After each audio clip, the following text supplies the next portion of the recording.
है प्रीत जहाँ की रीत सदा मैं गीत वहाँ के गाता हूँ भारत का रहने वाला हूँ भारत की बात सुनाता हूँ। ऐसा कोई एग्जाम नहीं होगा जिसमें भारत के बारे में ना पूछा गया हो। अगर एक बार हम एग्जाम को भी साइड पे रख दे तो भारत के बारे में हर इंसान को इन जनरल भी पता होना चाहिए। So let us know our India, that is Bharat को जानो। हम सबको पता है 1947 में हमारा देश आजाद हुआ। रिवोल्ट ऑफ 1857 से लेके मंगल पांडे, भगत सिंह, महात्मा गांधी, पंडित नेहरू, सुभाष चंद्र बोस, वल्लभ भाई पटेल, सरोजनी नायडू, सब लोगों ने मिलकर देश को आजाद करवाया।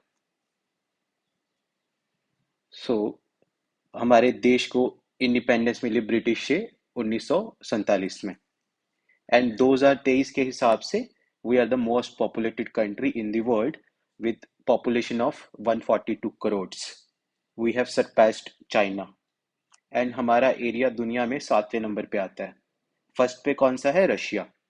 अगर हम फर्स्ट की बात करें तो फर्स्ट पे है रशिया, हम आते हैं 7वें नंबर पे। तो ये फैक्ट्स को ध्यान में रखना है। अगर हम टोटल एरिया की बात करें इंडिया के, तो इंडिया का टोटल क्षेत्रफल है 3.28 मिलियन किलोमीटर स्क्वायर। तो इस फैक्ट को एज इट इज याद रखना है। क्वेश्चन में पूछा जा सकता है as it is fact. 28 states हैं और 8 यूनियन टेरिटरीज हैं।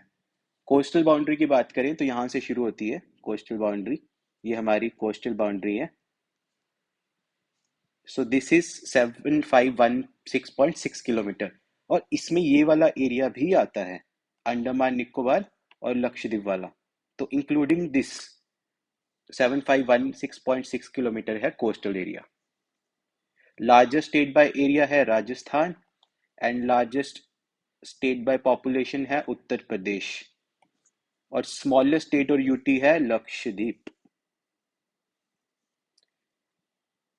अगर हम लैटिट्यूड्स की बात करें तो यहाँ से 8 डिग्री 4 और 37 डिग्री 6, और नॉर्थ से साउथ का एक्सटेंट है 3214 किलोमीटर। तो इसको भी याद में रखना है। और अगर हम इंडियन स्टैंडर्ड मेरिडियन की बात करें तो अगर हम देखें, हमारी जो अर्थ है वेस्ट टू ईस्ट रोटेट करती है। एंड कंसीडरिंग एरिया का इंडिया बहुत ही बड़ा है, अगर सबसे पहले अरुणाचल प्रदेश में सनराइज होता है एंड बाकी जगह उसके बाद होता है। और अगर हम डिफरेंट टाइम जोन रखते तो हमारी जो ट्रेन चलती हैं, प्लेन चलती है, उसका टाइम मैनेज करना बहुत ही डिफिकल्ट हो जाता। इसीलिए हमने टाइम में यूनिफॉर्मिटी लाने के लिए 82.3 डिग्री, जो कि यहाँ पे है, इसको इंडिया का स्टैंडर्ड मेरिडियन माना है।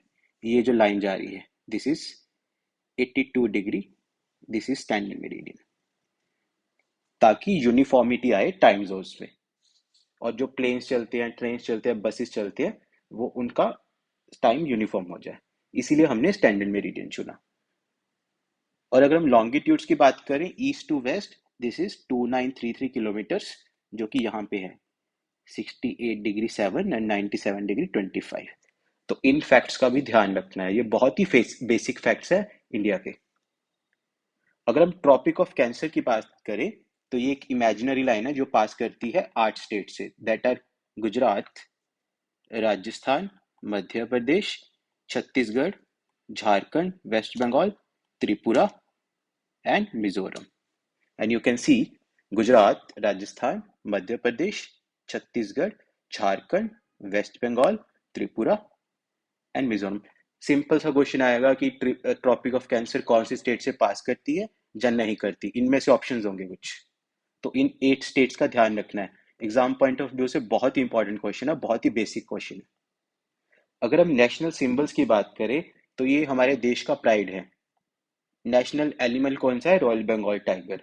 1973 में इसे हमने नेशनल एनिमल का दर्जा दिया था through project tiger. Project tiger हमने ऑलरेडी डिस्कस किया हुआ है, मैं इसका लिंक डिस्क्रिप्शन में दे रहा हूँ, आप देख सकते हैं। नेशनल इक्वेटिक एनिमल है Ganges river dolphin. National heritage animal है एलिफेंट, जो 2010 में हमने इसे उपाधि दी थी नेशनल हेरिटेज एनिमल की। नेशनल बर्ड है इंडियन पीकॉक। 1963 में हमने नेशनल बर्ड डिक्लेयर किया था पीकॉक को। नेशनल ट्री की बात करें इंडियन बनियान।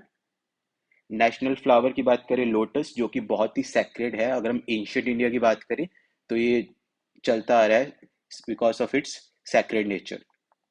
नेशनल रिवर की बात करें तो गंगा तो है ही सेक्रेड, हम इसे गॉडेस गंगा बोलते हैं, इसको पूजते हैं। और अभी नमामि गंगे भी चल रहा है, तो नेशनल रिवर का भी ध्यान रखना। नेशनल फ्रूट है मैंगो, जिसे हम बोलते हैं किंग ऑफ फ्रूट्स। तो ये सब हमारे नेशनल सिंबल्स है। अगर हम नेशनल एंथम की बात करें, जो है कि जो कि है जन गण मन, तो ओरिजिनली बंगाली में भारत भाग्य विधाता रविंद्रनाथ टैगोर ने लिखा था। और इसका जो फर्स्ट स्टैंजा था उसको हम जनगण मन बोलते हैं।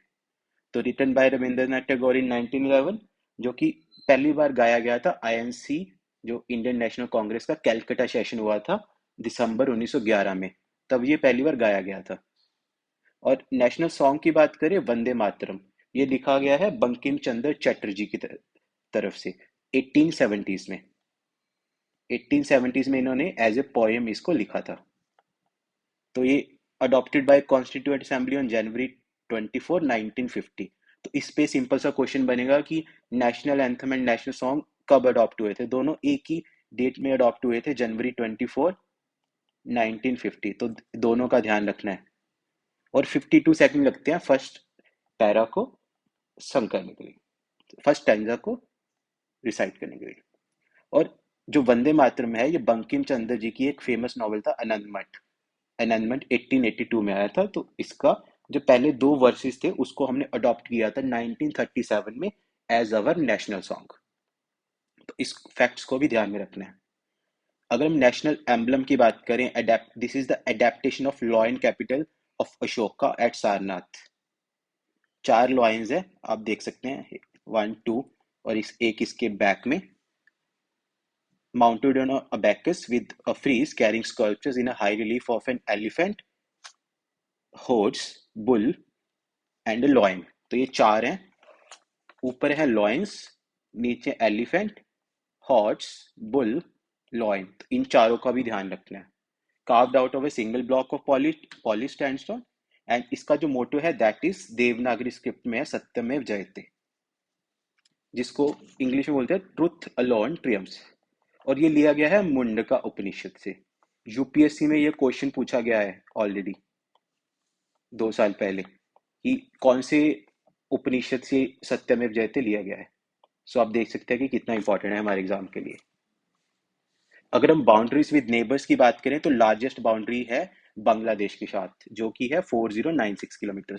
और इस स्टेट्स का ध्यान रखना है कौन कौन सी बाउंड्री लगती है इससे। वेस्ट बंगाल, मेघालय, असम, त्रिपुरा और मिजोरम भी लगता है। ये रहा बाउंड्री मिजोरम का, तो मिजोरम भी है। दोबारा रिवाइज कर लेते हैं, वेस्ट बंगाल, मेघालय, असम, त्रिपुरा एंड मिजोरम। तो इन स्टेट्स का ध्यान रखना है जिसकी बाउंड्री बांग्लादेश से लगती है। अगर हम पाकिस्तान की बात करें, तो तीन तरह की लाइंस है पाकिस्तान के साथ, red Cliff line, line of control and actual ground position line. ये रही इंटरनेशनल बॉर्डर, जिसको हम रेड क्लिफ लाइन बोलते हैं, रेड क्लिफ लाइन, जो कि यहाँ से गुजरात से स्टार्ट होता है एंड यहाँ जाता है जम्मू कश्मीर तक। और ये है line of control, Jammu Kashmir वाली, जो 1972 शिमला एग्रीमेंट से साइन हुई थी। This is line of control. तो इन लाइंस का ध्यान रखना है। This is international border, this is LOC, and this is जो सियाचिन ग्लेशियर वाली है, इसको बोलते हैं एक्चुअल ग्राउंड पोजीशन लाइन। तो तीन तरह की लाइंस है, इनको ध्यान में रखना है तीनों को, पाकिस्तान के साथ जो लगती हैं। लैंड बाउंड्री चाइना की बात करें, तो इसमें भी तीन लाइंस हैं, जो कि है मैकमोहन लाइन, जो कि अरुणाचल वाली है, इसको बोलते हैं मैकमोहन लाइन। जो अरुणाचल के साथ चाइना बॉर्डर शेयर करता है उसको बोलते हैं मैकमोहन लाइन। एक है जॉनसन लाइन, ये वाली है, जिसको इंडिया क्लेम करता है कि अक्साई चीन वाला जो ये एरिया है वो इंडिया का पार्ट है। This is Johnson line. और जो चाइना क्लेम करता है that is a McDonald line, ये वाली, यहाँ से जो एक्चुअल अभी बाउंड्री है हमारी चाइना के साथ, जिसे हम एलएसी बोलते हैं, ये है मैकडोनल्ड है। चाइना बोलता है मैकडोनल्ड लाइन सही है कि अक्साई चीन उनका एरिया है, बट इंडिया बोलता है जॉनसन लाइन सही है, अक्साई चीन हमारा एरिया है। तो इन लाइंस का भी ध्यान रखना है। और म्यांमार के साथ चार स्टेट्स लगती है, अरुणाचल, नागालैंड, मणिपुर एंड मिजोरम। सो ये भी ध्यान में रखना है। अगर हम लैंड बाउंड्री विद नेपाल की बात करें, तो चार स्टेट से लगता है, उत्तराखंड, उत्तर प्रदेश, बिहार एंड सिक्किम। और भूटान की बात करें तो भूटान भी 4 स्टेट के साथ लगता है, सिक्किम, वेस्ट बंगाल, असम और अरुणाचल। तो सिंपल है, 4 4 स्टेट से लगता है, नेपाल एंड भूटान। तो इनको भी ध्यान में रखना है। और अफगानिस्तान की बात करें, राइट नाउ जो ये वाला एरिया है जिसे गिलगिट गिलगिट बल्तिस्तान बोलते हैं, तो ये पाकिस्तान के कंट्रोल में है। तो एक्चुअल में हमारा बॉर्डर लगता है अफगानिस्तान के साथ। अगर एग्जाम में क्वेश्चन आए तो लगता है, बट अभी पाकिस्तान वालों ने ये हमसे छीना हुआ है। तो इसको दुरंद लाइन बोलते हैं, दुरंद लाइन। तो क्वेश्चन आ सकता है कि दुरंद लाइन किसके बीच में बॉर्डर है, तो इंडिया और अफगानिस्तान के बीच में बॉर्डर है। तो इस फैक्ट का भी ध्यान रखना है। तो इस क्लास को हम यहीं पे रखते हैं, और स्टैटिक जीके की नेक्स्ट क्लासेस में हम इंडिया की गाथा पढ़ेंगे। और आप बने रहिए हमारे साथ। अगर अच्छी लगी हो, please like, share and subscribe and comment your feedback. Thank you.